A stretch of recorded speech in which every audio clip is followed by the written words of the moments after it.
Media created एक hype है कि एआई से ह्यूमन जॉब्स रिप्लेस हो जाएंगी।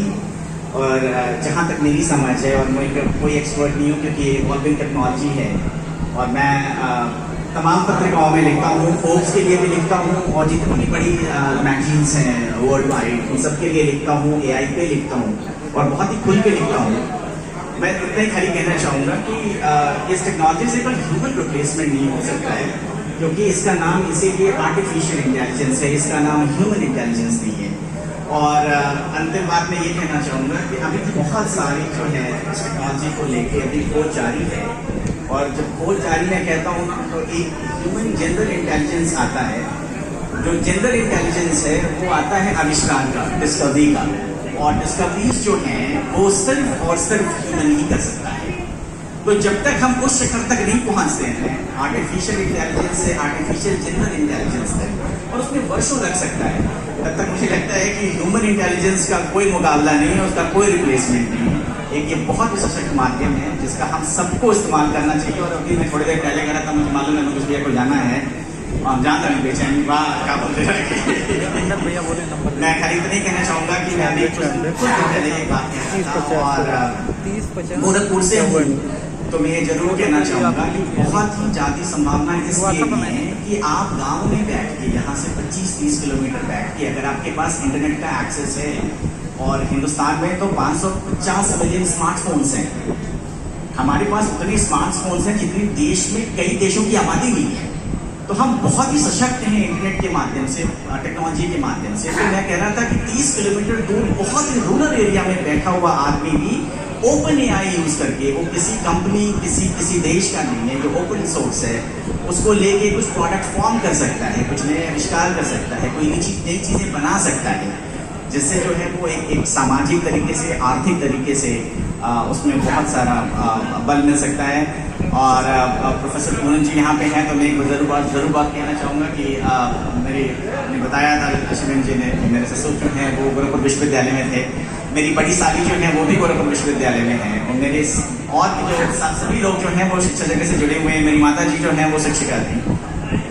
मैं इतना चाहूँगा कि एजुकेशन में मैं आपको बता दूँ, एजुकेशन और हेल्थ में एआई जो है एक रिवोल्यूशन ला सकता है, रिवोल्यूशन ला सकता है। और एजुकेशन में तो हिंदुस्तान में असीम संभावनाएं हैं।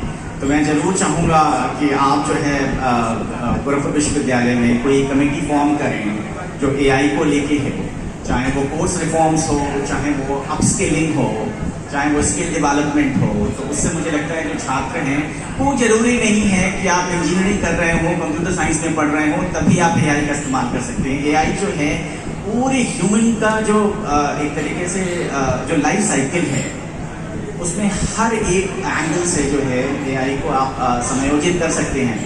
तो ये तो रही एआई की बात।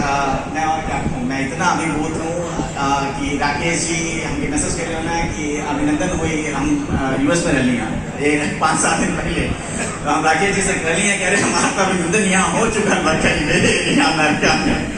कहना राकेश जी ना आपका गोरखपुर में भी हुई। हम कहें चलिए ठीक बा, लेकिन मैं आपको बता दूं, मैंने कभी नहीं सोचा था कि इतनी सारी संस्थाएं, इतने सारे लोग, अपने लोग, और मैं गोरखपुर से हूं तो मुझे मैं बता नहीं सकता कि मैं निःशक्त हूँ। और आप सब लोगों का, राकेश जी आपका और सबका बहुत बहुत हृदय से मैं आभार व्यक्त करता हूँ। मेरी माँ नहीं आ सकी, मेरे पिताजी नहीं आ सके, मेरा बेटा है 12 साल का, तो वो लोग एक तरीके से बेबी सिटिंग कर रहे हैं उनकी, क्योंकि उनका मन ना रहा है लेके।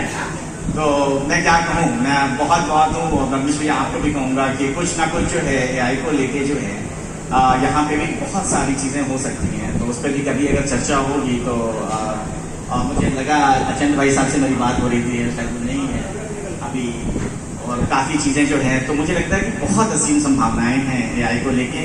लेकिन मैं आपको बता दूं, एआई से भी ज़्यादा संभावनाएं भोजपुरी को लेकर हैं, और इसलिए है कि भोजपुरी में डिजिटल कंटेंट की बहुत ही कमी है। राकेश जी तो पूरा छा गई बाणा, मैंने सही मायने में मैं आपको बता दूं, मैं दशकों से भोजपुरी की एक थोड़ा सा कहीं ना कहीं से जो भी हो पाता है मैं कर रहा हूँ, लेकिन सही मायने में इस देश में कोई अंतरराष्ट्रीय, मैं बता रहा हूँ आपसे, अंतरराष्ट्रीय कोई लोक गायक है भोजपुरी क्षेत्र में तो वो राकेश जी है। ये बहुत बड़ी बात है। ये गोरखपुर की बहुत बड़ी बात है, ये गोरखपुर की एक धरोहर है।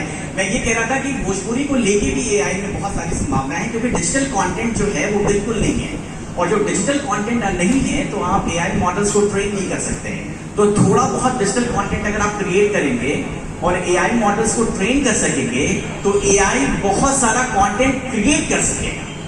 इतना क्रिएट कर सकेगा कि जैसे अगर 4-5 कहानी भोजपुरी में लिखल हो है और एआई मॉडल के ऊपर ट्रेन कर जा सके, तो आप खाली प्रॉम्प्ट दे देंगे कि जैसे शिवेंद्र जी आप बोल रही है ना सारा, आपको उतना मेहनत के लिए जरूरत ना रहा, खाली आप इतना कह देती कि अविनाश त्रिपाठी जी के अभिनंदन में मुझे 4 शब्द कहने हैं, और एक बहुत बढ़िया स्क्रिप्ट जो करीबन 1.5 पन्ना का आपके एआई डेवलप करके आपके दे देते, वो भी आप संशोधन कर सकते रहिए।